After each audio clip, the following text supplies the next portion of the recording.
আজ আমরা উচ্চ মাধ্যমিক 2016 এমসিকিউগুলো আলোচনা করব। আজকের প্রথম প্রশ্ন, কর্পাস লিউটিয়াম ক্ষরণ করে এলএইচ, এফএসএইচ, ইস্ট্রোজেন না প্রোজেস্টেরন? এখানে উত্তর কি হবে? উত্তর হবে প্রোজেস্টেরন। এবার আমরা কি দেখব যে এই কর্পাস লিউটিয়াম একটা গ্রন্থি হিসাবে কাজ করে, বা তারও আগে একটা জিনিস দেখি যে কি, যে আমরা ধরে নিই যে একটা জরায়ু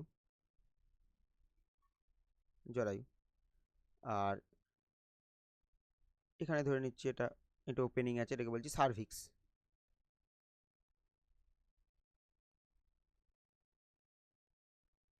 এটা ফ্যালোপিয়ান টিউব এবং এটি ডিম্বাশয়। এবার এই ডিম্বাশয়টা আমরা এখানে কাজ করি, যেখানে ডিম্বাশয়টা একটু বড় করে দেখাই, যেটা ডিম্বাশয়, অর্থাৎ বলতে চাইছি যে এইটা, তাহলে এটা হচ্ছে কি, এটা একটা ডিম্বাশয়। তাহলে এই ডিম্বাশয় কি দেখা যাচ্ছে, যেখানে এগুলো কি প্রাইমোর্ডিয়াল ফলিকাল আছে। তাহলে এগুলো প্রাইমোর্ডিয়াল ফলিকাল, এগুলো কি হয়, জন্মের সময় থেকেই কন্যা সন্তানের দেহে এগুলো কিন্তু থাকে, অর্থাৎ ডিম্বাশয় এগুলো থাকে। এবার বয়ঃসন্ধিকালে যখন এখানে এফএসএইচ আসে, এফএসএইচ বা ফলিকাল স্টিমুলেটিং হরমোন, তো তখন এগুলো গ্রো করতে শুরু করে, দিয়ে একদম ফাইনালি কি হবে, যেটা হচ্ছে গ্রাফিয়ান ফলিকল। এর ইন্টারমিডিয়েট স্টেজ থাকে অনেকগুলো, কিন্তু আমরা এখানে একদম চলে যাচ্ছি কি বলছি, যেটা একটা গ্রাফিয়ান ফলিকল সৃষ্টি করে। তাহলে এই গ্রাফিয়ান ফলিকল থেকে যখন এখানে এলএইচ হরমোনের মাত্রা অনেক বেড়ে যায়, যেটাকে বলছি এলএইচ সার্জ, তাহলে তখন কি হবে, তখন এই যে উসাইটটা এখান থেকে বেরিয়ে চলে আসে, অর্থাৎ এই যে গ্রাফিয়ান ফলিকাল থেকে উসাইটটা বেরিয়ে চলে আসে, আর বাকি এটা কিন্তু পড়ে থাকে, অর্থাৎ বাকি অংশটা পড়ে থাকে। আর সেটাকেই আমরা কি বলি, কর্পাস লিউটাম। এটা একটা গ্রন্থি হিসাবে কাজ করে, আর এটা একটা হরমোন ক্ষরণ করে, যার নাম হচ্ছে কি প্রোজেস্টেরন। তাহলে এখানে প্রশ্ন এটাই ছিল। তাহলে এখানে প্রশ্ন কি ছিল, কর্পাস লিউটাম কি ক্ষরণ করে, সেটা হচ্ছে প্রোজেস্টেরন। এবার এখানে কি দেখতে পাচ্ছি, এফএসএইচ অর্থাৎ ফলিকল স্টিমুলেটিং হরমোন। তাহলে দেখতেই পাচ্ছি এটা কি করছিল, ডিম্বাণুর বৃদ্ধি ঘটাচ্ছিল। তাহলে এফএসএইচ এর কাজ যদি এখানে বলি, তাহলে সেটা হচ্ছে ডিম্বাণুর বৃদ্ধি ঘটানো। তাহলে ডিম্বাণুর বৃদ্ধি ঘটানো। বেশ। আর এখানে যদি ইস্ট্রোজেন অপশন দেখি, তাহলে ইস্ট্রোজেন কি, ইস্ট্রোজেন হচ্ছে কি, যখন এই গ্রাফিয়ান ফলিকল সৃষ্টি হয়ে গেছে, এই গ্রাফিয়ান ফলিকল একটা হরমোন ক্ষরণ করে, যার নাম হচ্ছে ইস্ট্রোজেন। তাহলে ইস্ট্রোজেন কি করে, এটা ইস্ট্রোজেন যেটা করে সেটা হচ্ছে গৌণ যৌন লক্ষণ প্রকাশ করে, গৌণ যৌন লক্ষণ। তাহলে স্ত্রী দেহে গৌণ যৌন লক্ষণ প্রকাশ করে। আর এলএইচ এর কাজ তো দেখলাম, এখানে কি হয়, এটা ওভিউলেশন ঘটায়। তাহলে ওভিউলেশন কাকে বলে? ওভিউলেশন হচ্ছে এই যে পরিণত ডিম্বাণু থেকে উসাইটটা বের হওয়া, অর্থাৎ উসাইট নির্গত হওয়া, তো সেটাকে কি বলবো, সেটাকে বলবো ওভিউলেশন। আর প্রোজেস্টেরন তো দেখলাম। এখান থেকে একটা ইনফরমেশন শুধু আমরা মনে রাখি, যে এই যে এটা কি বলছি, এই অংশটা ধীরে ধীরে আরও থিক হতে শুরু করে, অর্থাৎ যদি বলি জরায়ুর এন্ডোমেট্রিয়ামটা থিক হতে শুরু করে, আর এখানে এসে রোপিত হয় ব্লাস্টুলা বা ব্লাস্টোসিস্ট। তাহলে এখানে নিষেকের পর যে জাইগোট তৈরি হবে, জাইগোট থেকে মরুলা থেকে তৈরি হবে ব্লাস্টুলা, তো সেটা এখানে রোপিত হবে। এবার যে জায়গাটা রোপিত হচ্ছে এই স্থানটা, এটাকে বলছে অমোরা বা প্লাসেন্টা। তাহলে এখান থেকে এক কাজ করতে পারি, এখান থেকে প্রশ্ন দেয় যে এই প্লাসেন্টা থেকে খরিত হরমোনের নাম। তাহলে এখান থেকে কিছু হরমোনের নাম মনে রাখবো, গুরুত্বপূর্ণ তিনটে হরমোন। একটা হচ্ছে এইচসিজি, হিউম্যান কোরিওনিক গোনাডোট্রপিন। একটা হচ্ছে এইচপিএল, হিউম্যান প্লাসেন্টাল ল্যাক্টোজেন। আর একটা হচ্ছে 3 নম্বর, যেটাকে কি বলবো, রিল্যাক্সিন। তাহলে এই তিনটে হরমোন, তাহলে এটা নির্গত করে। আর প্রোজেস্টেরন কি করে, প্রোজেস্টেরন হচ্ছে গর্ভাবস্থা বজায় রাখে।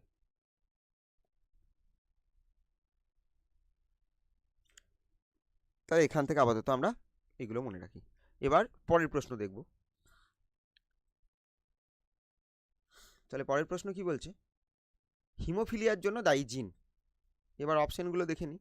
যে এবার বুঝতেই পারছি যে এবার এখানে তাহলে কি হবে, যে হিমোফিলিয়া জানি একটা বংশগত রোগ, আর কি রকম, যে এটা একটা সেক্স ক্রোমোজোম রোগ। অর্থাৎ এবার কোন ক্রোমোজোম, সেটা এক্স না ওয়াই, তাহলে সেটা কী হবে, এক্স ক্রোমোজোম, এবং এটা একটা প্রচ্ছন্ন প্রকৃতির হয়। তাহলে ওখানে উত্তর কী হবে, এক্স ক্রোমোজোম বাহিত প্রচ্ছন্ন প্রকৃতির। এবার এখানে এক কাজ করতে পারি আমরা, যে কিছু রোগ আমরা এখানে দেখে নিতে পারি, যে এখানে লিখি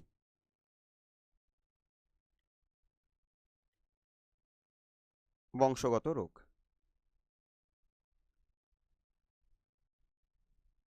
বংশগত রোগ, তাহলে বংশগত রোগ কি হতে পারে, অটোজোমাল হতে পারে, অটোজোমালও হতে পারে, আর কি হতে পারে, আর সেক্স ক্রোমোজোমাল হতে পারে।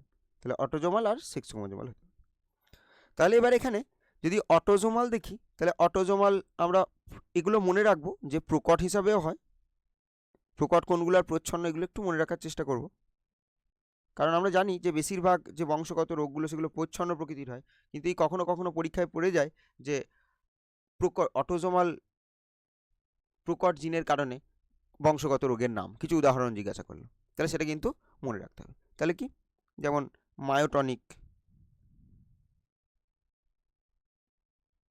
মায়োটনিক ডিস্ট্রফি, তাহলে এটা মনে রাখবো। হান্টিংটনস কোরিয়া, তাহলে এই দুটো আমরা মনে রাখবো, যেটা প্রকট অটোজোমাল প্রকটের কারণে হয়, প্রকট জিনের কারণে এই রোগটা হয়। আর প্রচ্ছন্নতা আমরা জানি, অনেকগুলোই পড়েছি, তো তার ক্ষেত্রে আমাদের সেগুলো ক্রোমোজোম সংখ্যা সহ মনে রাখতে হবে, যে কোন ক্রোমোজোমের ত্রুটির জন্য এটা হচ্ছে। সবার প্রথমে একটা মনে রাখি, সেটা হচ্ছে সিঙ্গেল না, সিকেল, কি বলবো, sickle cell anaemia, sickle cell anaemia. তাহলে এই যে সিকেল সেল অ্যানিমিয়া, এটা কত নম্বর ক্রোমোজোমের জন্য, ত্রুটির জন্য হয়, 11 নম্বর ক্রোমোজোমের, তাহলে এটা মনে রাখবো।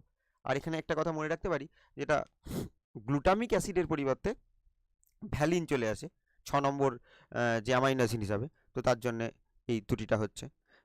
তাহলে এই 11 নম্বর ত্রুটির জন্য আরেকটা রোগ হয়, যেটাকে কি বলবো, থ্যালাসেমিয়া। থ্যালাসেমিয়া, থ্যালাসেমিয়া, থ্যালাসেমিয়া তাহলে শুধু 11 নম্বরের জন্যই, শুধু না, আমি পাশে একবার লিখি, থ্যালাসেমিয়াটা 11 নম্বরের জন্য হয়, আবার 16 নম্বরের জন্য হয়। তাহলে 11 নম্বরের জন্য যেটা হবে সেটা বিটা থ্যালাসেমিয়া, আর 16 নম্বরের জন্য যেটা হবে সেটা আলফা থ্যালাসেমিয়া। এবার 16 নম্বর থেকে একটা কথা মনে রাখবো, যে এই যে আলফা থ্যালাসেমিয়া, তাহলে একটা হচ্ছে আলফা থ্যালাসেমিয়া মেজর, এই আলফার কাছে লিখলাম এটা, তাহলে আলফা থ্যালাসেমিয়া মেজর যদি হয়, তাকে বলা হয় হাইড্রপস ফিটালিস। এইটা একটু মনে রাখবো, হাইড্রপস ফিটালিস কি, তাহলে হাইড্রপস ফিটালিস কোনটাকে বলছি, আলফা থ্যালাসেমিয়া মেজরকে। তাহলে আর একটা কি পড়ে থাকলো, বিটা থ্যালাসেমিয়া। তাহলে এই বিটা থ্যালাসেমিয়া মেজরকে কি বলে, একে বলে কুলির অ্যানিমিয়া। তাহলে এটা হচ্ছে কুলির অ্যানিমিয়া, কুলির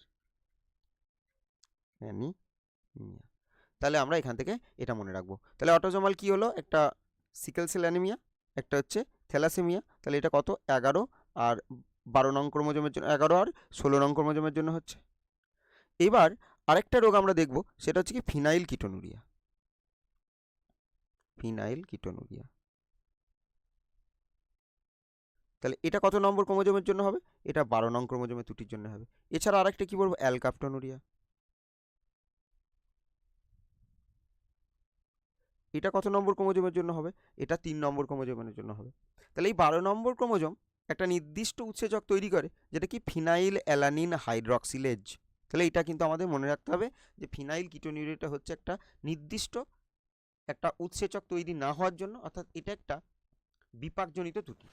কি নাম উৎসেচকটার, ফিনাইল অ্যালানিন হাইড্রক্সিলেজ। এটা আর লিখলাম না, এটা কি ফিনাইল অ্যালানিন হাইড্রক্সিলেজ, PAH এর ত্রুটি দেখা যায়। আর অ্যালকাপ্টোনুরিয়া যেটা হচ্ছে, তাহলে সেটাও কি, এটাও একটা বিপাকজনিত ত্রুটি। তাহলে এটা হোমোজিনটেসিক বা হোমোজেন্টিসেট ডিহাইড্রোজিনেজ, ডিঅক্সিজিনেজ। তাহলে হোমোজেন্টিসেট ডিঅক্সিজিনেজ, তাহলে হোমোজেন্টিসেট ডিঅক্সিজিনেজ। তাহলে এর কারণে কি হচ্ছে, এর কারণে যে রোগটা হচ্ছে সেটা হচ্ছে অ্যালকাপ্টোনুরিয়া। কত নম্বর ক্রোমোজোমে আছে, 3 নম্বর ক্রোমোজোমে আছে। তাহলে এখান থেকে আমরা এগুলো, আর সেক্স ক্রোমোজোম ঘটিত রোগ তো আমরা কয়েকটা মনে রাখবো, যেমন দুটো মনে রাখবো, একটা হচ্ছে বর্ণান্ধতা, আর 2 নম্বর যেটা মনে রাখবো সেটা হচ্ছে হিমোফিলিয়া, যেটা এখানে ছিল প্রশ্নটা, হিমোফিলিয়া। আর দুটোই কি, দুটোই প্রচ্ছন্ন, আর দুটোই এক্স ক্রোমোজোম, এটা এক্স আর প্রচ্ছন্ন। তাহলে এখান থেকে এই রোগগুলো আমাদের মনে রাখতে হবে। তাহলে পরের প্রশ্ন দেখবো এবার। পরের প্রশ্ন, টিআরএনএ চার্জিং বা অ্যামাইনো অ্যাসাইলেশন কোন প্রক্রিয়ার সঙ্গে সম্পর্কিত? তাহলে রেপ্লিকেশন, ট্রান্সক্রিপশন, ট্রান্সলেশন এবং ল্যাক ওপেরন। এখানে যদি অপেরন কথাটা লেখা আছে, কি হবে? ল্যাক ওপেরন, এখানে ও হবে একটা। তাহলে কি উত্তর হবে? উত্তর হচ্ছে ট্রান্সলেশন। তাহলে এবার এখানে এই রেপ্লিকেশন যদি বলি, তাহলে রেপ্লিকেশনে আসলে কি হয়? রেপ্লিকেশনে যেটা দেখা যায় সেটা হচ্ছে ডিএনএ থেকে ডিএনএ তৈরি হয়। তাহলে ডিএনএ থেকে ডিএনএ তৈরি হয়, অর্থাৎ ডিএনএ ডবল হয়। এটা আমরা জানি যে এটা কোষচক্রের এস দশায় হয়। তাহলে কোষচক্রের এস দশায় হয়। আর যেটা বলছি কি ট্রান্সক্রিপশন, ট্রান্সক্রিপশনের ক্ষেত্রে কি হবে? এই যে ডিএনএ আছে,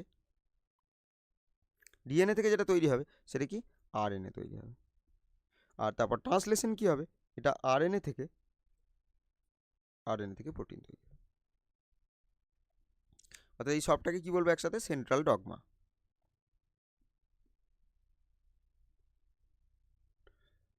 এবার যদিও আমরা জানি যে ডিএনএ থেকে ডিএনএ তৈরি হয়, আবার ডিএনএ থেকে আরএনএ তৈরি হয়, অনেক সময় আরএনএ থেকেও ডিএনএ তৈরি হয় কিছু ভাইরাসের ক্ষেত্রে। তো সেগুলোকে কি বলবো? সেখানে একটা এনজাইম লাগবে, সেটা কি? Reverse transcriptase. তো এবার এখানে টিআরএনএ চার্জিং বা অ্যামাইনো অ্যাসাইলেশন সেটা কি একবার দেখি। তাহলে যখন ট্রান্সলেশন হচ্ছে সেখানে কি হবে? আরএনএ থেকে প্রোটিন তৈরি হবে। কিভাবে হবে? যে এখানে একটা এমআরএনএ আছে, আর এমআরএনএতে পরপর এগুলো কি? আমি ধরে নিচ্ছি পরপর এগুলো একটা করে নিউক্লিওটাইড, এগুলো পরপর নিউক্লিওটাইড। এবার এই যে নিউক্লিওটাইড আছে, এই পরপর তিনটে নিউক্লিওটাইড এক একটা কি?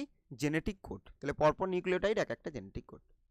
আর এই জেনেটিক কোড অনুযায়ী এরা যাকে নির্দেশ করে যে অ্যামাইনো অ্যাসিডকে, সেই অ্যামাইনো অ্যাসিডটা পরপর জুড়লেই কি তৈরি হবে?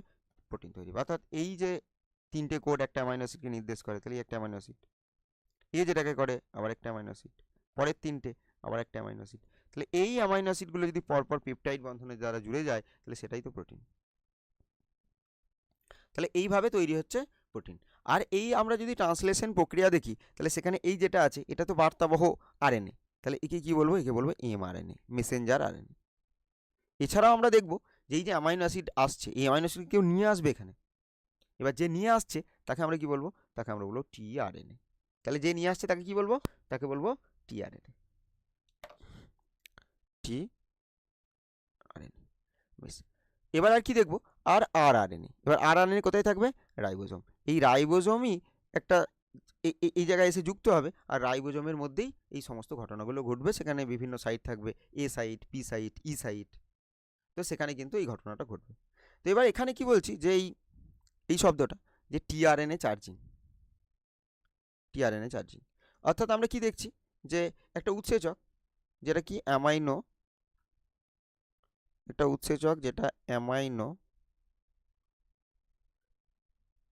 অ্যাসাইল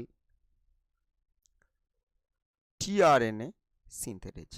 তাহলে অ্যামাইনো অ্যাসাইল টিআরএনএ সিনথেটেজ একটা উৎসেচক। সেই উৎসেচকটা কি করতে পারে? এই উৎসেচকটার সাহায্যে একটা নির্দিষ্ট অ্যামাইনো অ্যাসিড, অর্থাৎ ধরে নিচ্ছি এই যাকে কোড করছে সেই অ্যামাইনো অ্যাসিডটা, এর সাথে যুক্ত হয় এটিপি। তাহলে অ্যাডিনোসিন ট্রাইফসফেট কার সাথে যুক্ত হলো? অ্যামাইনো অ্যাসিডের সাথে। কার সহায়তায়? Amino acyl tRNA synthetase. তাহলে সে কি করলো? এখান থেকে তৈরি করে দিল অ্যামাইনো অ্যাসিড আর এএমপি উৎসেচক যৌগ প্লাস পাইরোফসফেট। তাহলে এখানে তিনটে ফসফেট ছিল, দুটো ফসফেট বেরিয়ে গেল, তাহলে এখানে কি পড়ে থাকলো? মোনোফসফেট। তাহলে অ্যাডিনোসিন মোনোফসফেট এটা তৈরি হলো। তো এবার এখানে এই যে অ্যামাইনো অ্যাসিড এএমপি উৎসেচক যৌগ আছে, এবার এই যৌগটা গিয়ে যুক্ত হবে কোথায়? এই যৌগটা একটা নির্দিষ্ট টিআরএনএ থেকে যুক্ত হবে। তাহলে ধরে নিচ্ছি এটা একটা টিআরএনএ, এটা টিআরএনএ। তাহলে টিআরএনএ এই 3 প্রাইম এন্ডে গিয়ে যুক্ত হবে এটা, তাহলে এটা গিয়ে যুক্ত হবে। আর এই ঘটনাটাকে কি বলবো? এই ঘটনাটা কি বলবো? TRNA charging. তাহলে টিআরএনএ চার্জিং কাকে বলে? এমআরএনএর 3 প্রাইম এন্ডে গিয়ে যুক্ত হয় কে? এই অ্যামাইনো অ্যাসিড এএমপি উৎসেচক যৌগ। এই উৎসেচকটাও কিন্তু এই যে টিআরএনএ চার্জিং হচ্ছে সেখানেও অ্যামাইনো অ্যাসাইল টিআরএনএ সিনথেটেজ কাজে লাগছে। তাহলে যদি বলি যে অ্যামাইনো অ্যাসাইল টিআরএনএ সিনথেটেজ এর কাজ কি? তাহলে এর কাজ হচ্ছে অ্যামাইনো অ্যাসিডের সক্রিয়করণ ঘটানো। তাহলে এর কাজ হচ্ছে 1 নম্বর অ্যামাইনো অ্যাসিডের সক্রিয়করণ।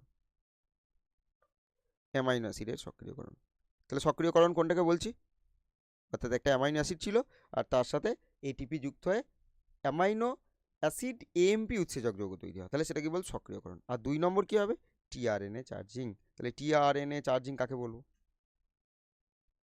একটা নির্দিষ্ট টিআরএনএতে যেখানে এই অ্যান্টিকোডনটা আছে, কার, এর অ্যান্টিকোডনটা আছে, অর্থাৎ এর পরিপূরক বেসগুলো আছে, ঠিক সেই টিআরএনএতে একটা অ্যাক্টিভেটেড অ্যামাইনো অ্যাসিড যুক্ত হওয়াকে কি বলবো, টিআরএনএ চার্জিং। তাহলে এটা কোন প্রক্রিয়ার সাথে যুক্ত, এটা ট্রান্সলেশন। এবার আমরা পরের প্রশ্ন দেখব, নিম্নলিখিত কোনটি অ্যালকোহলের অপব্যবহারের ফলে সৃষ্ট, কি বলছে, যকৃৎ সিরোসিস, হাইপোগ্লাইসেমিয়া, পাকস্থলীর প্রদাহ, না প্রদত্ত সবকটি। হ্যাঁ, তাহলে এখানে যে হাইপোগ্লাইসেমিয়া অর্থাৎ রক্তে গ্লুকোজের মাত্রা কমে যাওয়া, বা সেটা তো অবশ্যই ঘটবে, আর তাছাড়া কি যকৃৎ সিরোসিস, পাকস্থলীর প্রদাহ, এই সবগুলোই হবে। তাহলে ওখানে উত্তর কী হবে, উত্তরটা হবে সবকটি। তাহলে এবার আমরা এখান থেকে একটা জিনিস শুধু মনে রাখবো, যে এই অ্যালকোহলের অপব্যবহারের জন্য যে আমাদের যে যকৃতের সমস্যা সেটা একটু বলব। তাহলে কি অ্যালকোহল অপব্যবহারের ফলে যকৃতে কি সমস্যা হচ্ছে, যকৃতে কিভাবে প্রভাব পড়ে। তো সবার প্রথম যেটা হচ্ছে কি, যেটাকে আমরা বলবো fatty liver syndrome. Fatty liver syndrome, fatty liver syndrome. বেশ, তাহলে এখানে হাইপোগ্লাইসেমিয়া এটা তো এর ফলে হচ্ছে বুঝলাম, আর পাকস্থলীর প্রদাহ, পাকস্থলীতে প্রদাহ ঘটে অতিরিক্ত অ্যালকোহল পানের জন্য।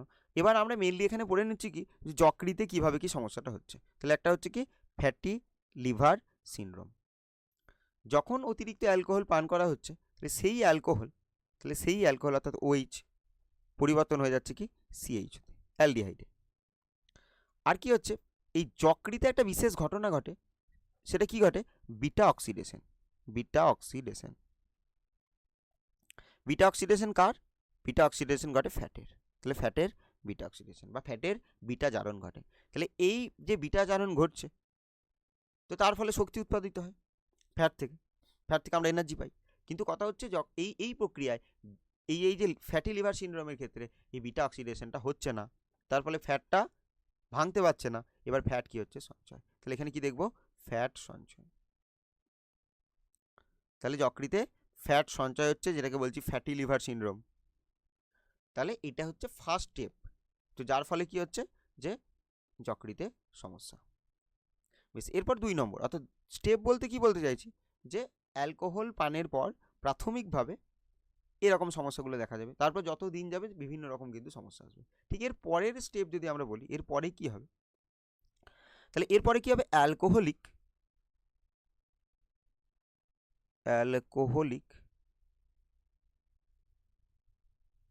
হেপাটাইটিস। তাহলে কি ঘটছে, অ্যালকোহলিক হেপাটাইটিস। এবার এতে কি হবে, যেহেতু এই ফ্যাট সঞ্চয় হয়েছে, এখানে যে হেপাটিক যে সেলগুলো আছে, হেপাটাইটিস বলতে এখানে কি বলছি, হেপাটিক সেল, হেপাটিক কোষ। তাহলে যকৃতের কোষকে কি বলে, হেপাটিক কোষ। তাহলে এই হেপাটিক কোষগুলো কি হয়ে যাচ্ছে, হেপাটিক কোষগুলো হয়ে যাচ্ছে নষ্ট হয়ে যাচ্ছে। তাহলে এদের যে মেন কাজ পিত্ত উৎপাদন, তাহলে পিত্ত উৎপাদন ব্যাহত হচ্ছে, পিত্ত উৎপাদন হচ্ছে না। এবার সেই কারণে বলতে পারি যে লক্ষণটা দেখা দেবে, জন্ডিস। তাহলে এই সমস্যাগুলো দেখা দেবে। তাহলে এইটা হচ্ছে কি, এটা হচ্ছে অ্যালকোহলিক হেপাটাইটিসের লক্ষণ। এর পরের স্টেপ, অর্থাৎ এই অ্যালকোহলিক হেপাটাইটিস হওয়ার পর এই অ্যালকোহল এর অপব্যবহারের জন্য আর কি সমস্যা হতে পারে, পরবর্তী ঠিক স্টেপটা যেটা হবে সেটা হচ্ছে কি লিভার সিরোসিস। লিভার সিরোসিস এটা একদম চূড়ান্ত অবস্থা। তাহলে সেখানে কি হবে, যেহেতু এই হেপাটিক কোষগুলো নষ্ট হয়ে গেছে, সেগুলো কি করবে, ফাইব্রোব্লাস্ট জমা হবে, ফাইব্রোব্লাস্ট জমা হবে, দিয়ে যেটা ঘটিয়ে দেবে সেটা হচ্ছে লিভার সিরোসিস। লিভারকে তন্তুময় করে দেবে, লিভারের কাজ আর ঠিকঠাক হবে না। তাহলে এটা আমরা মনে রাখবো। তাহলে এটা কি, অ্যালকোহল অপব্যবহারের ফলে এইসব সমস্যাগুলো আমরা দেখতে পাই। পরের প্রশ্ন, উদ্ভিদ পর্যায়ক্রম পদ্ধতির অন্তিম পর্যায়। তাহলে এবার কি, এখানে সেরাল পর্যায়, প্রতিস্থাপন, ক্লাইম্যাক্স কমিউনিটি আর প্রতিযোগিতা। এখানে নাম দেখেই বোঝা যাচ্ছে যে এখন উত্তর কী হবে, যেহেতু অন্তিম পর্যায়ে জানতে চাইছে তাহলে কী হবে, ক্লাইম্যাক্স কমিউনিটি। তো এবার এখানে আমরা উদ্ভিদ পর্যায়ক্রম আর তার সাথে সাথে যে আলাদা আলাদা বাস্তুতন্ত্রে, অর্থাৎ উদ্ভিদ, একটা হচ্ছে উদ্ভিদ পর্যায়ক্রম। তাহলে উদ্ভিদ পর্যায়ক্রম বলতে আমরা একদম সহজে কি বুঝি, যে একটা কোনো একটা জায়গায় নতুন একটা কারো আগমন হলো, কারো নতুন আগমন, আর বিভিন্ন পর্যায়ে শেষমেশ এখানে কি হয়ে গেল, স্থায়ী হয়ে গেল। তাহলে এটাকেই কি বলতে পারি, এটাকেই বলতে পারি পর্যায়ক্রম। তাহলে কোনো একটা উদ্ভিদ কোনো একটা অঞ্চলে আগমন করলো এবং স্টেপ বাই স্টেপ সেই অঞ্চলে সে স্থায়ী হয়ে গেল, তাহলে এটা কি বলবো, উদ্ভিদ পর্যায়ক্রম। এর দুটো জিনিস আমরা দেখে নেব, যে একটা হচ্ছে কি হাইড্রোসিরি, এগুলো এখানে আলোচনা করছি না, হাইড্রোসিরি এটা পড়ে নিতে হবে, হাইড্রোসিরি, আর একটা হচ্ছে জেরোসিরি। এগুলো কিন্তু পরীক্ষার জন্য 2 নম্বর 3 নম্বরের জন্য কিন্তু খুব গুরুত্বপূর্ণ, যে হাইড্রোসিরি জেরোসিরির ধাপগুলো, হাইড্রোসিরি কি আর জেরোসিরি কি। তাহলে এখানে কি দেখা যাবে, একটা নতুন একটা জলাশয়, সেই জলাশয়ে কিভাবে কোনো জীবের আগমন হচ্ছে এবং সেখান থেকে তারা পর্যায়ক্রমে কিভাবে সেখানে তাদেরকে প্রতিষ্ঠিত করছে, সেটা হাইড্রোসিরি। আর জেরোসিরি যদি বলি, তাহলে কোনো প্রচুর উষ্ণ পাথুরেময় কোনো বালুময় কোনো এলাকা, তো সেখানে যেভাবে উদ্ভিদের পর্যায়ক্রম হচ্ছে তাকে বলবো জেরোসিরি। তাহলে এখানে আমরা জেনারেল কি বলছি, যে উদ্ভিদ পর্যায়ক্রম কিভাবে ঘটে, তার স্টেপগুলো কি কি, এটাও একটা গুরুত্বপূর্ণ প্রশ্ন 2-3 নম্বরের জন্য। বেশ, তাহলে সেটা কি সবার প্রথম যে স্টেপটা ঘটবে, তাহলে উত্তর তো এখানে ক্লাইম্যাক্স কমিউনিটি বুঝতে পারছি। হ্যাঁ, এবার একটা কথা কি, সবসময় এই ফার্স্ট যে কমিউনিটিটা আসবে সেটাকে আমরা পায়োনিয়ার কমিউনিটি বলতে পারি, বা যেটা প্রাথমিক পর্যায়। আর একদম শেষে যে আসবে সেটাকে আমরা কি বলবো, ক্লাইম্যাক্স কমিউনিটি। আর এই মাঝখানে এখান থেকে এতটা পর্যন্ত মাঝখানে যে পর্যায়গুলো থাকবে তাকে বলবো সেরাল কমিউনিটি, সেরাল পর্যায়। তাহলে সেটা সেরাল পর্যায়। তো এইবার পরপর আমরা উদ্ভিদ পর্যায়ক্রমে যদি ধাপগুলো দেখি, তো সবার প্রথম যেটা দেখব সেটা হচ্ছে নগ্নিভব, অনাবৃতকরণ বলতে পারি, অনাবৃতকরণ, অনাবৃতকরণ। তাহলে এবার অনাবৃতকরণ বলতে কি বলবো, যে কোনো একটা অঞ্চল, সেই অঞ্চলে আগে উদ্ভিদ প্রাণী যাই ছিল, কোনো একটা কারণে সেখানে একদম উদ্ভিদ শূন্য বা প্রাণ শূন্য হয়ে গেছে। তাহলে ফার্স্ট স্টেপ হচ্ছে কি অনাবৃতকরণ, অর্থাৎ সেখানে কেউ ছিল না, কোনো জীব আর অবশিষ্ট নেই। এবার সেখানে যেটা ঘটলো সেটা হচ্ছে কি পরিযান। তাহলে সেটা ঘটলো, সেটাকে বলবো পরিযান। অর্থাৎ পরিযান ঘটা বলতে অন্য অঞ্চল থেকে কোনো রেণু বা কোনো বীজ সেই অঞ্চলে এসে পড়লো, তাহলে সেটাকে বলবো পরিযান। এবার পরিযান হওয়ার পর তাহলে সে নিজেকে সেই জায়গায় প্রতিস্থাপিত করলো, তাহলে কি বলবো, প্রতিস্থাপন। তাহলে সে সেই অঞ্চলে নিজেকে কি করলো, প্রতিস্থাপন করলো, তাহলে সে নিজেকে প্রতিস্থাপন করলো। এরপর যেটা ঘটবে সেটা হচ্ছে পুঞ্জীভূতকরণ। এবার পুঞ্জীভূতকরণ মানে, তাহলে যে অঞ্চলে পুঞ্জীভূতকরণ, তাহলে যে অঞ্চলে কি হচ্ছে, যে অঞ্চলে সে প্রতিস্থাপন করেছে নিজেকে, তাহলে সেখানে বংশ বিস্তার করছে, তার ফলে তার সংখ্যা আরও বাড়াচ্ছে, তাহলে সেই প্রজাতির সংখ্যা প্রচুর বেড়ে যাচ্ছে, জমা হচ্ছে বলতে পারি, থেকে অ্যাগ্রিগেশন বা এটাকে পুঞ্জীভূতকরণ আমরা বলতে পারি। তারপর কি হবে, এই যে বিভিন্ন জীব, এবার ওখানে একটা প্রজাতির কথা বলছি, সেরকম অনেক প্রজাতি এসছে, তারা নিজেকে প্রতিস্থাপন করেছে। এইবার যখন আলাদা আলাদা প্রজাতি বা সেখানকার যে অজৈব যে বস্তুগুলো রয়েছে, মাটি, জল, উষ্ণতা, এই যা কিছু রয়েছে, তো তাদের মধ্যে ওই সব জীবগুলোর একটা ইন্ট্রাকশন দেখা যাচ্ছে, একটা মিথস্ক্রিয়া দেখা যাচ্ছে, যাকে আমরা বলছি বিক্রিয়া বা প্রতিক্রিয়া বলতে পারি। তাহলে কি বলবো, প্রতিক্রিয়া, প্রতিক্রিয়া। তাহলে এখানে প্রতিক্রিয়া। এবার প্রতিক্রিয়ার পর কি হবে, সে একদম নিজেকে কি করে নেবে, একদম প্রতিষ্ঠিত করে নেবে। তাহলে সেখানে একদম কি করবে, সেখানে প্রতিষ্ঠিত করবে, একদম স্থিত অবস্থায় সে থেকে যাবে, তাহলে সে তার স্থিতকরণ হবে। এখানে নিজেকে প্রতিস্থাপন করেছিল, এখানে একদম পার্মানেন্টলি স্থিতকরণ করে নিয়েছে। আর 7 নম্বর যেটা বলবো সেটা হচ্ছে তার চরম পর্যায়, একদম সর্বশেষ পর্যায়, যাকে বলবো কি ক্লাইম্যাক্স, অর্থাৎ বা বাংলায় কি বলবো, চরম পর্যায়, চরম পর্যায়। তাহলে এটা হচ্ছে চরম পর্যায় বা ক্লাইম্যাক্স কমিউনিটি। আর এই মাঝের যে স্টেপগুলো রয়েছে, তাহলে এগুলোকে সব কি বলবো, সেরাল কমিউনিটি বা সেরাল পর্যায়। তাহলে এখানে উত্তর কী হবে? Climax community. আর এখানে এই যে পয়েন্টগুলো বললাম সেই পয়েন্টগুলো একটু মনে রাখবে, এটা কিন্তু 2-3 নম্বরের জন্য পরীক্ষায় প্রশ্ন করতে পারে। তো সেখানে কী হবে, এই পয়েন্টগুলো লিখে এই সম্পর্কে 2-1 লাইন লিখে দিতে হবে, যেগুলো আলোচনা করলাম সেই বিষয়গুলো লিখে দিতে হবে। পরের প্রশ্ন, PBr322 নামকরণে পি বলতে বোঝায় প্লাজমা, প্রোটিন, প্লাজমিড আর পলিস্যাকারাইড। তাহলে এখানে পি বলতে কি হবে? এখানে পি বলতে অবশ্যই প্লাজমিড। তাহলে এই PBr322 কি? এই যে PBr322 লেখা আছে, এই বস্তুটা আসলে কি? তাহলে এটা হচ্ছে কি, যেটা ভেক্টর। তাহলে PBr322 কি? এটা একটা ভেক্টর।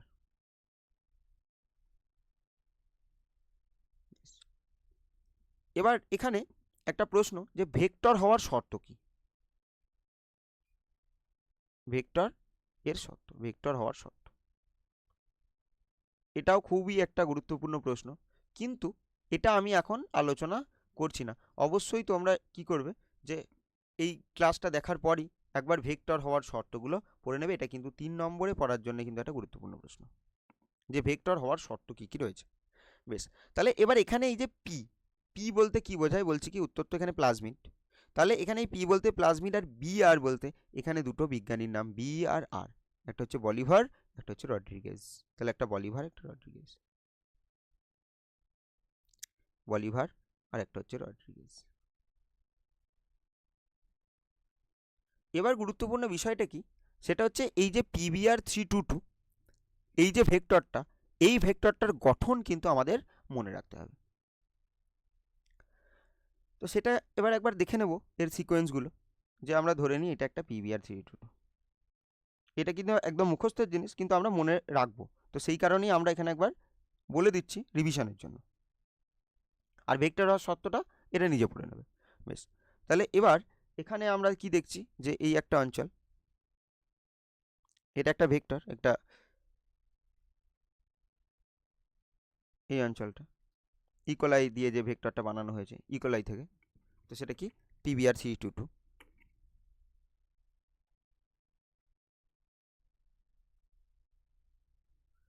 এবার এখানে কি দেখছি, এই অঞ্চলটা আর এই অঞ্চলটা, এই দুটো অঞ্চলকে আগে আমি ডার্ক করলাম।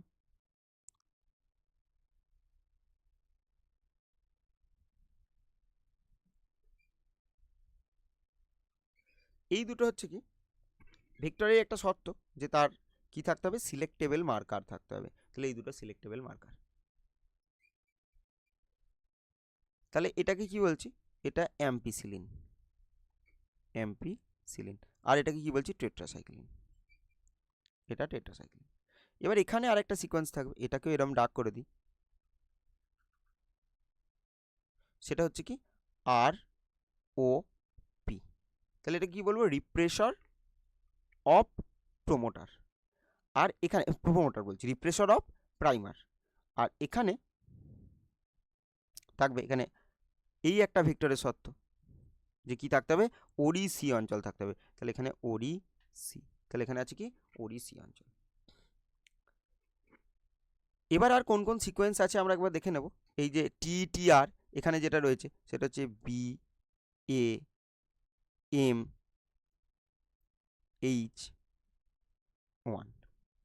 তাহলে BAMH1। এর নিচে যেটা রয়েছে সেটা হচ্ছে SAL1। আর এখানে যে ROP রয়েছে, তাহলে সেই অঞ্চলে একটা রয়েছে, তাহলে সেটা কি? PVU2। আর তাহলে এগুলো কি? এই যে BAMH1, SAL1, PVU, এগুলো সব কি? এগুলো সব রেস্ট্রিকশন এনজাইম, এগুলো রেস্ট্রিকশন সাইট। এই নির্দিষ্ট রেস্ট্রিকশন এনজাইমের জন্য এইটা সাইটটা নির্দিষ্ট সাইট, অর্থাৎ রেস্ট্রিকশন সাইট। এটাও একটা ভেক্টর সত্য, যে তাদের নির্দিষ্ট রেকগনিশন অর্থাৎ রেস্ট্রিকশন সাইট তাদের থাকতে হবে। তাহলে এবার এখানে কি? এখানে দুটো থাকবে, তাহলে সেখানে কি? এখানে হচ্ছে একটা PVU1 আর একটা হচ্ছে PST1। আর এখানে থাকবে ECOR1, এটা একটা রেস্ট্রিকশন এনজাইমের জন্য রেস্ট্রিকশন সাইট। আর এখানে দেখব কি? CLA1 আর একটা হচ্ছে HIN D3। এটা হিন্ট 2 না, কিন্তু এটা হিন্ট 3। হিন্ট 2টা ছিল কি প্রথম আবিষ্কৃত রেস্ট্রিকশন এন্ডোনিউক্লিয়েজ, এটা কিন্তু হিন্ট 3। তাহলে এখানে এটা এই অঞ্চলে, এটা এই অঞ্চলে, এটা এই অঞ্চলে, এটা এখানে বলছি, এটা এখানে, আর এটা এখানে, এটা এখানে। তাহলে এই যে গঠনটা PBr322, তাহলে এর গঠন কিন্তু আমাদের মনে রাখতে হবে। এবার এখানে আর তো বলে দিলাম ভেক্টর হওয়ার সত্যটা পড়ে নিতে, আর এখানে কিছু আলোচনা করছি না। এবার আমরা পরের প্রশ্নে চলে যাব। বা আর একটা জিনিস পড়ে নিতে পারো, এখানে আলোচনাই করবো না, সেটা হচ্ছে কি ক্লোনিং ভেক্টর কাকে বলে আর একটা এক্সপ্রেশন ভেক্টর কাকে বলে। পরের প্রশ্ন, লিন্ডেম্যানের সূত্র অনুসারে একটি টপিক লেভেল থেকে পরবর্তী টপিক লেভেলে স্থানান্তরিত শক্তির পরিমাণ কত? এটা আমরা অনেক আগেই, অনেক ক্লাস, হয়তো ক্লাস 6-7 থেকেই এটা ছিল, আমরা জানি যে কী হবে উত্তর 10%। তাহলে এটা কি থেকে প্রশ্নটা হচ্ছে কি যে খাদ্য শৃঙ্খল। তাহলে এটা আমরা যদি দেখি, এই একটা টপিক লেভেল, এখানে আর একটা টপিক লেভেল,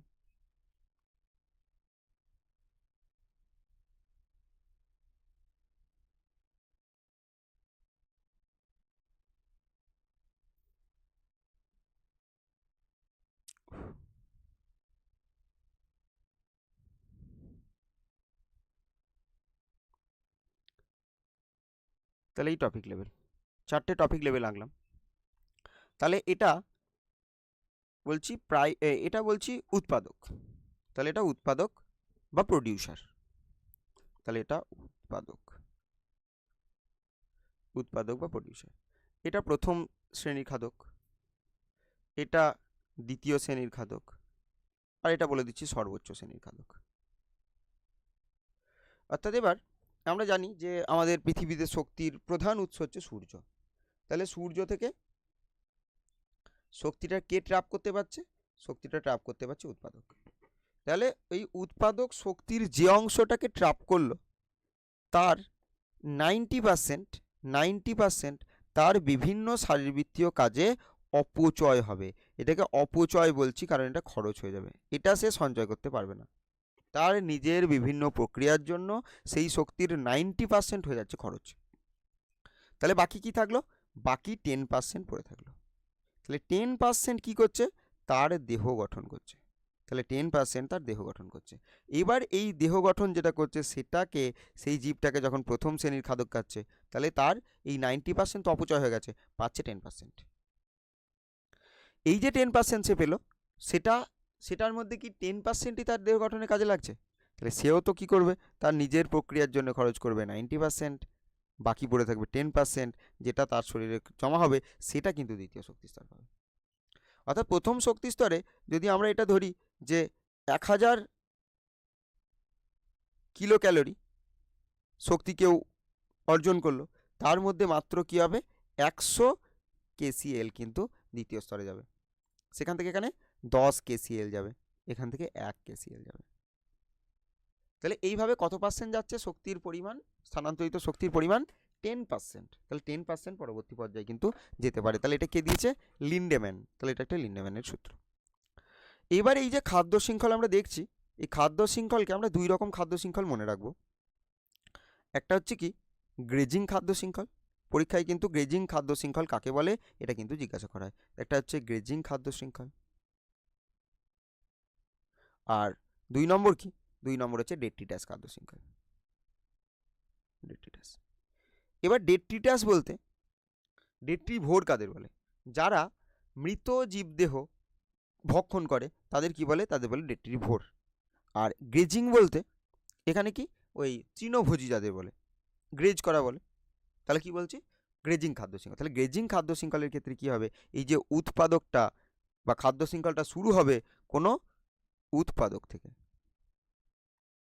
তাহলে উৎপাদক থেকে শুরু হবে কি গ্রেজিং খাদ্য শৃঙ্খল, আর ডেট্রিটাসের ক্ষেত্রে শুরু হবে কি মৃত জীবদেহ বা মৃত বস্তু, মৃত জীবদেহ থেকে শুরু হবে কি ডেট্রিটাস খাদ্য শৃঙ্খল। এই ডেট্রিটাস খাদ্য শৃঙ্খলে যেটা অনুপস্থিত থাকবে সেটা হচ্ছে উৎপাদক। এটা কিন্তু মনে রাখবো, ডেট্রিটাস খাদ্য শৃঙ্খলে উৎপাদক অনুপস্থিত থাকে। তাহলে এখানে উৎপাদক অনুপস্থিত থাকে। এবার যদি আমরা দেখি কোনো একটা খাদ্য শৃঙ্খল, এটা তো শুরু হলো উৎপাদক থেকে, সেটা গ্রেজিং, শুরু হলো মৃতজীব থেকে, তাহলে রেট্রিটাস। আর যদি দেখি সর্বশেষ সর্বোচ্চ খাদক রূপে, যদি কোনো খাদ্য শৃঙ্খলে যদি সর্বোচ্চ খাদক রূপে থাকে কে, পরজীবী, কোনো পরজীবী থাকে, তাহলে তাকে কি বলবো? তাকে বলবো পরজীবীয় খাদ্য শৃঙ্খল বা প্যারাসাইটিক খাদ্য শৃঙ্খল। আর একটা কথা মনে রাখবো, এই উৎপাদক যে পরিমাণ প্রোডাকশন করছে, তাকে কি বলবো? তাকে বলবো গ্রস প্রাইমারি প্রোডাক্ট, তাকে বলবো জিপিপি। তাহলে গ্রস প্রাইমারি প্রোডাক্ট। এবার সে কি করছে? সে কিছু রেসপিরেশন লস করছে, রেসপিরেটরি লস। এই যে দেখতে পাচ্ছিলাম 90% অপচয় হচ্ছে, অর্থাৎ যে পরিমাণ সে সঞ্চয় করলো তার লস হচ্ছে কিছুটা, আর বাকিটা যেটা পরবর্তী সে পর্যায়ে দিতে পারছে তাকে আমরা কি বলবো? এনপিপি, অর্থাৎ নেট প্রাইমারি প্রোডাক্ট। তাহলে এটা গ্রস প্রাইমারি প্রোডাক্ট, এটা নেট প্রাইমারি প্রোডাক্ট, এটা গ্রস প্রাইমারি প্রোডাক্টটা লিখলাম না। তাহলে এখানে আমরা বলতে পারি একটা সম্পর্ক যে জিপিপি মাইনাস আর সমান হয়ে যাবে এনপিপি। এটা কিন্তু গুরুত্বপূর্ণ, আমরা মনে রাখবো যে জিপিপি মাইনাস আর সমান এনপিপি। এবার আমরা পরের প্রশ্ন দেখব। নিম্নলিখিত কোনটি গর্ভ নিরোধকের ব্যবধায়ক পদ্ধতি, অর্থাৎ ব্যারিয়ার সিস্টেম, অর্থাৎ বাধা দেবে? একটা শুক্রাণুনাশক জেলি, আইইউসিডি, ডায়াফ্রাম, না গর্ভ নিরোধক বড়ি? তাহলে এখানে কি উত্তর হবে? তাহলে এখানে এই বাধাদায়ক যখন পদ্ধতি বলেছে, সেখানে উত্তর কী হবে? ডায়াফ্রাম। তাহলে এবার কি এক্ষেত্রে কি বাধা দেবে, অর্থাৎ কিসে বাধা দেবে? যে এখানে শুক্রাণু আর ডিম্বাণু যাতে মিলিত না হয়, তাতে কি হবে? তাতে বাধা দেবে। তাহলে এই বাধা দেওয়ার যে পদ্ধতি, তাহলে সেখানে কি কাজে লাগছে? এখানে ডায়াফ্রাম। এবার শুক্রাণুনাশক জেলি, নাম দেখেই বুঝতে পারছি শুক্রাণুনাশক, তাহলে এখানে শুক্রাণু নাশ করে দেবে। তাহলে এখানে শুক্রাণু নাশ করে দেবে। তাহলে শুক্রাণু নাশ করে দেবে যেহেতু, তাহলে এটা শুক্রাণু নষ্ট হচ্ছে, তাহলে এটা কি বাধাদায়ক পদ্ধতি নেই। এখানে লিখি শুক্রাণু নাশ করছে, শুক্রাণুকে মেরে ফেলে। এবার যেটা আইইউসিডি, এটাও কি? এটা Intra uterine contraceptive devices, S লিখলাম না, এটা থাকলে ডিভাইসেস লিখতাম। তাহলে কি ইন্ট্রা ইউটেরাইন কন্ট্রাসেপটিভ ডিভাইস। এটা কি করে? এটাও শুক্রাণুনাশক হিসেবে কাজ করে। তাহলে এটাও শুক্রাণুনাশক। এটা জরায়ুর মধ্যে প্রবেশ করানো হয়, এখানে যে শুক্রাণু প্রবেশ করে, তো সেই শুক্রাণুকে কি করে দেয়? নাশ করে দেয়। আর এছাড়া তো গর্ভনিরোধক বড়ি, এটা ওসিপিস, ওরাল কন্ট্রাসেপটিভ পিলস। এখানে কি হরমোন থাকে? এখানে প্রোজেস্টেরন হরমোন থাকার কারণে, যেহেতু রক্তে প্রোজেস্টেরন হরমোন আছে, তাই কি হয়? এফএসএইচ ক্ষরণ করতে দেয় না, তাই ডিম্বাশয়ের বৃদ্ধি হয় না। বেশ, এছাড়া যেটাকে আমরা কি বলছি? পিওপি, প্রোজেস্টেরন অনলি পিল, বা ইস্ট্রোজেন প্রোজেস্টেরন একসাথে মিশিয়েও দেওয়া হয়। এবার আমরা পরের প্রশ্ন দেখব। মানুষের 21 নং ক্রোমোজোমের ট্রাইজেমি যে রোগটি হয় সেটি হলো Klinefelter syndrome, Down syndrome, Turner syndrome, না এডস? তো এখানে একটা জিনিস কি দেখব, যে ট্রাইজোমি, এখানে ওই মিউটেশনটা একটু বোঝা দরকার ছিল। তো সেখানে আমরা আপাতত এক কাজ করি, শুধু অ্যানিউপ্লয়েডিটা বলি। অ্যানিউপ্লয়েডি, তাহলে অ্যানিউপ্লয়েডি মানে ক্রোমোজোমের সেট ধরি, একটা, এটা, এগুলো আমি ধরে নিচ্ছি সব ক্রোমোজোম, আর এই একটা এখানে ক্রোমোজোম। তাহলে ধরছি কোনো কারণে, মিউটেশনের কারণে, যে এই যে দুটো সেট আছে, পুরো একটা সেট তৈরি হয়ে গেল, আর একটা নতুন সেট হয়ে গেল।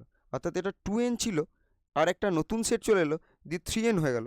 এই যে ঘটনাটা, একে বলবো ইউপ্লয়েডি। কিন্তু দেখছি না, ওরকম না, এখানে একটা চলে এলো, যে কোনো একটা ক্রোমোজোমের একটা, পুরোটার 3টে করে হয়ে যায়নি। এটাকে আমরা 3n বলতে পারি না, 2nই বটে, কিন্তু সেখানে একটা এক্সট্রা চলে এসছে। তাহলে এবার একটা এক্সট্রা চলে এসছে বলে আমি এখানে +1 লিখছি।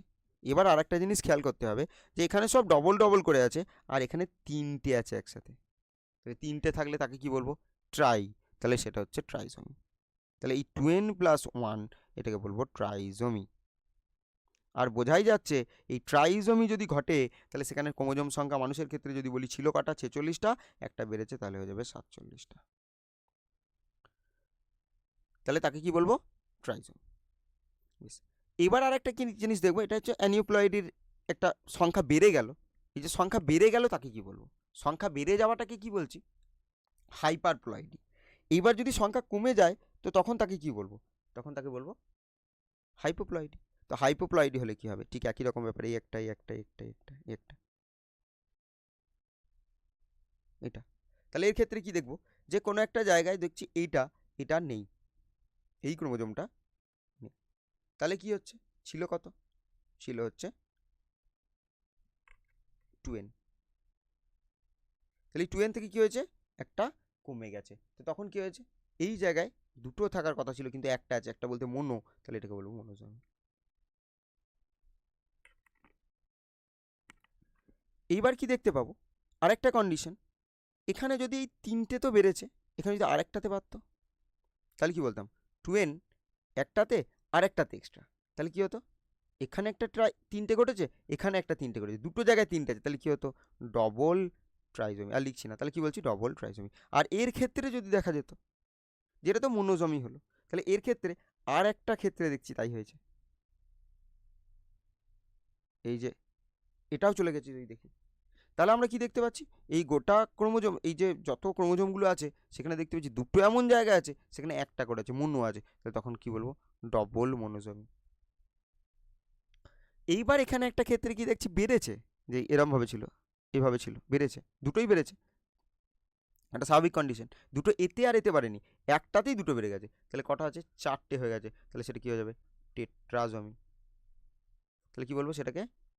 টেট্রাজমি। আর এখানে যদি সেরকম হতো তাহলে কি হতো? তাহলে নালিজমি, একটাতে একটাও থাকতো না, মানে এরকম। ধরে নিচ্ছি এই 4টেই আছে, এবার দুটো কমেছে, দুটো আলাদা আলাদা জায়গা থেকে না, তাহলে দুটো কীরকম হয়ে গেছে? তাহলে দুটো কোথা থেকে কমেছে? এখান থেকে কমে গেছে, তাহলে এটাকে কি বললাম? তখন এটাকে বলতাম নালিজমি। এবার এখানে কি বলছে? তাহলে এই বিভিন্ন আমরা পদ্ধতিগুলো দেখলাম। এবার এখানে যেটা দেখব সেটা হচ্ছে কি, যে মানুষের 21 নং ক্রোমোজোমে একটা অটোজোম, যেখানে ট্রাইজমি ঘটছে, অর্থাৎ তার ক্ষেত্রে ক্রোমোজোম সংখ্যা কি দেখা যাবে, বা এর এই 44টা হয়ে যাবে কত? 45। তাহলে 45 প্লাস XX হতে পারে, আবার 45 প্লাস XY হতে পারে। এতে পুরুষদের ক্ষেত্রেও হতে পারে, স্ত্রীদের ক্ষেত্রেও হতে পারে, একটা ক্রোমোজোম এক্সট্রা। কোন ক্রোমোজোমে? 21 নম্বর ক্রোমোজোম। অর্থাৎ 21 নম্বর ক্রোমোজোমটা দুটোর বদলে 3টে আছে, তাহলে সেই রকম রোগটাকে কি বলবো? সেটাকে বলবো আমরা ডাউন সিনড্রোম। তাহলে এখানে উত্তর কি হবে? উত্তর হবে ডাউন সিনড্রোম। এইবার টার্নার সিনড্রোম যদি হয় তাহলে এটা, তাহলে কি হবে? তাহলে টার্নার সিনড্রোম হলে কি হবে? এখানে দেখতে পাবো এই যে এক্স ক্রোমোজোম আর ওয়াই ক্রোমোজোম, এগুলো সেক্স ক্রোমোজোম। তাহলে এইগুলোর ক্ষেত্রে যখন গ্যামেট তৈরি হচ্ছে তখন দেখব যে একটাতে XY ক্রোমোজোম একসাথে চলে গেছে আর একটাতে কোনোটা যায়নি। এই যেটাতে কোনোটা যায়নি, তাহলে সে যদি একটা স্বাভাবিক গ্যামেটের সাথে মিলিত হয় তাহলে কি হবে? তাহলে এই XY তো একদিকে পুরো চলে গেছে, আর একটা দিকে কি আছে?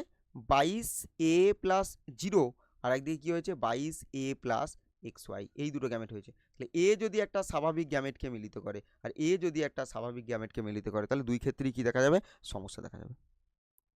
তাহলে এক্ষেত্রে কি সমস্যা হবে? যে 22A+X এ একটা স্বাভাবিক এর সাথে মিলিত হচ্ছে, তাহলে কি দেখতে পাচ্ছি? যে 22A+0 প্লাস ধরে নিচ্ছি 22A+X, তাহলে কি দেখা যাবে? 44A+X0। তাহলে সেটা কি বলবো? সেটা বলবো টার্নার সিনড্রোম। আর আরেকটা যেটা এক্সট্রা হয়ে গেছে তাই কি বলবো? তাকে বলবো ক্লাইনফেল্টার সিনড্রোম। কি হবে? 44A+XXY। তাহলে এটাকে কি বলবো? এটাকে বলবো ক্লাইনফেল্টার সিনড্রোম। আর এডস তো জানি যে এটা একটা যৌন সংসর্গের ফলে এই রোগটা ছড়ায়, বা সিরিঞ্জ ব্যবহার করলে, কারোর এডস হয়েছে এরকম ব্যক্তি সিরিঞ্জ ব্যবহার করলেও এডস রোগটা হয়। তাহলে এডস রোগ ছড়ানোর কারণ এটা তো আমাদের পড়ে নিতে হবে। তো এবার আমরা পরের প্রশ্ন যাই। মেন্ডেল তত্ত্বের ব্যতিক্রম। তাহলে কি কি রয়েছে? সহপ্রকটতা, লিঙ্কেজ, অসম্পূর্ণ প্রকটতা এবং প্রদত্ত সবকটি। তাহলে বোঝাই যাচ্ছে এখানে উত্তর কি হবে? প্রদত্ত সবকটি। তাহলে মেন্ডেল কি বলছে? মেন্ডেলের ক্ষেত্রে তিনটে ল আমরা মনে রাখবো। একটা হচ্ছে ল অফ ডমিনেন্স, একটা হচ্ছে ল অফ ডমিনেন্স, দুটো হচ্ছে ল অফ সেগ্রিগেশন, আর একটা কি বলবো 3 নম্বর, ল অফ ইন্ডিপেন্ডেন্ট অ্যাসর্টমেন্ট। তাহলে ইন্ডিপেন্ডেন্ট অ্যাসর্টমেন্ট মানে ল অফ ডমিনেন্ট যদি বলি, তো সেখানে দেখা যাচ্ছে যে মেন্ডেল কি বলছে যে কোনো একটা লোকাসে দুটো অ্যালিল রয়েছে, তার মধ্যে একটা প্রকট আর একটা প্রচ্ছন্ন, একটা প্রকট একটা প্রচ্ছন্ন। আর এটাতে কি বলছে যে কি স্বাধীন, এটা পৃথক ভবন। তো সেখানে কি হচ্ছে যে দুটো অ্যালিল গ্যামেট তৈরির সময় আলাদা হয়ে যাচ্ছে। আর এটা কি বলছে, যখন একাধিক অ্যালিল থাকবে, কোনো একটা একাধিক বৈশিষ্ট্য নিয়ে আমরা পরীক্ষাটা করব, অর্থাৎ একাধিক বৈশিষ্ট্যকে পর্যবেক্ষণ করব, তখন দেখা যাবে সেই বৈশিষ্ট্যগুলো নিজেদের মতো স্বাধীনভাবে যত সমন্বয় হতে পারে, তো সেখানে তারা সঞ্চারিত হতে পারে। তো এইগুলো হচ্ছে মেন্ডেলের তত্ত্ব। তাহলে এখানে সহপ্রকটতা যেটা বলছে, এই যে বললাম প্রকট আর প্রচ্ছন্ন, সবসময় কি দেখা যায়? প্রচ্ছন্নটা একমাত্র হোমোজাইগাস অবস্থায় প্রকাশ পায়, আর যদি হেটেরোজাইগাস অবস্থায় হয় তাহলে সে প্রকাশ পাবে, প্রকট প্রকাশ পাবে। তাহলে সহপ্রকটতার ক্ষেত্রে কি হেটেরোজাইগাস কন্ডিশন, কিন্তু দেখা যাচ্ছে দুজনের মধ্যে কেউ একটা, এই একটা অ্যালিল যদি ধরি আর এই একটা অ্যালিল যদি ধরি, তাহলে দেখা যাচ্ছে এও প্রকাশ পাবে, এও প্রকাশ পাবে, দুজনই প্রকাশ পেয়ে যাবে। হিসাব মতো কী ছিল? একটা প্রকট হওয়ার কথা ছিল, একটা প্রচ্ছন্ন হওয়ার কথা ছিল, একজনের প্রকাশ পাওয়ার কথা ছিল। এটা না হয়ে কী হচ্ছে? দুটোই প্রকাশ পেয়ে যাচ্ছে। অসম্পূর্ণ প্রকটতা একদম বিপরীত, কেউ প্রকাশ পাচ্ছে না। হেটেরোজাইগাস অবস্থায় মেন্ডেলের মত অনুযায়ী কে প্রকাশ পাবে? প্রকট জিন। এখানে কেউ প্রকট কেউ প্রচ্ছন্ন নয়, তাই কেউ প্রকাশ পাচ্ছে না। আর এটা হচ্ছে লিঙ্কেজ। লিঙ্কেজ বলতে কি, এই একটা ক্রোমোজোম, এবার এখানে পাশাপাশি যদি দুটো জিন থাকে, তাহলে এবার কি দেখা যাবে? তো স্বাধীন সঞ্চারণ সূত্র এক্ষেত্রে মানছে না, দেখা যাবে যখন সঞ্চারিত হবে এই দুজন একসাথে চলে যাবে। অর্থাৎ এদের কিন্তু এই দুটো জিন পাশাপাশি অবস্থান হচ্ছে, এরা স্বাধীনভাবে যেতে পারছে না, যেখানে এ যাচ্ছে সেখানে এও চলে যাচ্ছে, কারণ সেই দুটো খুব কাছাকাছি অবস্থান করছে। তাহলে এটা বলবো লিঙ্কেজ।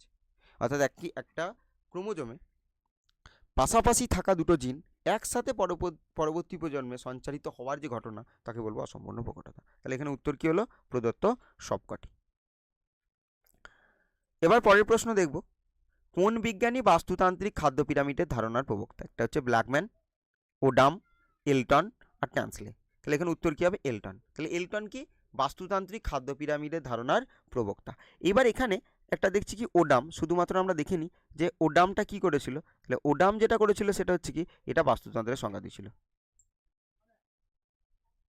তাহলে এটা কি করেছিল? বাস্তুতন্ত্রের সংজ্ঞা দিয়েছিল। আর এবার এখানে ট্রান্সলেটে দেখব, তাহলে কি করেছিলেন? ইকোসিস্টেম। এই ইকোসিস্টেম এই শব্দটি প্রথম বলেন, ট্রান্সলে। আর কি মনে রাখবো? হেকেল। তাহলে হেকেল কি মনে রাখবো? ইকোলজি শব্দটা বলেছিলেন। এই প্রত্যেকটা প্রশ্ন কিন্তু শর্ট কোশ্চেনে পড়ে। তাহলে ইকোলজি, হেকেল, ইকোলজি নামটা হেকেল দিয়েছে, ইকোসিস্টেম শব্দটা কে দিয়েছে? ট্রান্সলে। ওডাম কি? বাস্তুতন্ত্রের সংজ্ঞা দিয়েছে। আর এলটন কি? বাস্তুতান্ত্রিক খাদ্য পিরামিড ধারণার প্রবক্তা।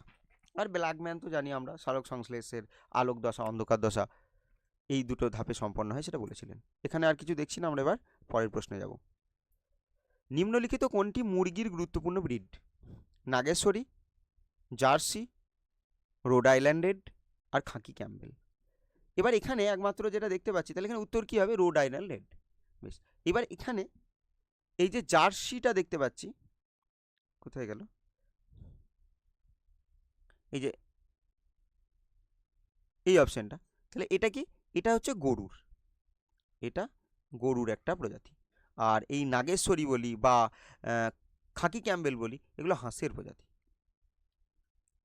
এবার আমরা এখান থেকে এক কাজ করব, যেটা রিভিশন দিতে হবে এখান থেকে, তো সেটা হচ্ছে মুরগির যে ওই একটা হয় ডিম উৎপাদনকারী ব্রিড, যেটাকে বলবো লেইং ব্রিড, একটা মাংস উৎপাদনকারী ব্রিড যাকে বলবো টেবিল ব্রিড, আর একটা হচ্ছে ডুয়েল ব্রিড, দুটোই হয়। তাহলে এই রকম কিছু উদাহরণ কিন্তু আমাদের মনে রাখতে হবে। তাহলে এবার এই লেইং ব্রিড বলতে আমরা মনে রাখবো লেইং ব্রিড যেটা, সেটা বলবো লেঘন, মনে রাখবো, লেঘন, মিনরকা, এটা মনে রাখবো।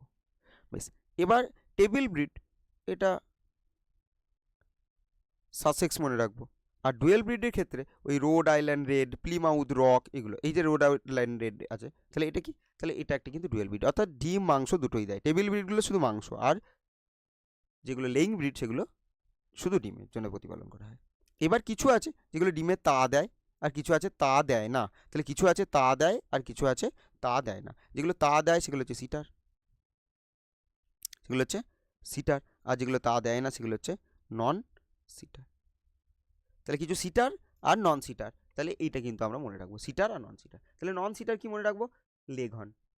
লেঘন হচ্ছে নন সিটার, আর সিটার কোনটা? সেটা হচ্ছে প্লিমাউথ রক। Plymouth rock. তাহলে এই উদাহরণগুলো আমরা একটু মনে রাখবো। পরবর্তী প্রশ্ন, গ্রিন বায়োটেকনোলজি বলতে কি বোঝায়? শিল্পে ব্যবহৃত জৈব প্রযুক্তি, চিকিৎসা শাস্ত্রে, কৃষিকাজে, আর এদের কোনোটি নয়। এখানে উত্তর কী হবে? কৃষিকাজে ব্যবহৃত জৈব প্রযুক্তিকে কী বলছি? Green biotechnology. এখান থেকে আর কিছু আলোচনা করার নেই, বায়োটেকনোলজি থেকে আর কিছু আলোচনা করলাম না, বা এই প্রশ্নে কিছু বলার নেই, তাই বলছি না। যে এখানে আপাতত তাহলে শুধু এটাই মনে রাখবো, আর এরপর দেখে নেব পরবর্তী কি হোমওয়ার্ক আছে। তো সেটা হচ্ছে কি অ্যাক্টিভিটি টাস্ক, সেটা তোমরা কমেন্ট বক্সে উত্তরটা করবে। এবার সেই রকমই প্রশ্ন রাখা হয় যেটা আলোচনা হয়েছে, তাহলে সেটা উত্তর দেওয়ার চেষ্টা করবে। তাহলে পরের অ্যাক্টিভিটিটা কি হচ্ছে, যে নিচের কোনটি ডুয়েল ব্রিড? তাহলে একটা হচ্ছে লেঘন, রোড আইল্যান্ডেড, প্লিমাউথ রক, না বিসি উভয়ই। তাহলে এটা কিছুক্ষণ আগেই আলোচনা হলো, তাহলে এটা উত্তর করার চেষ্টা করবে।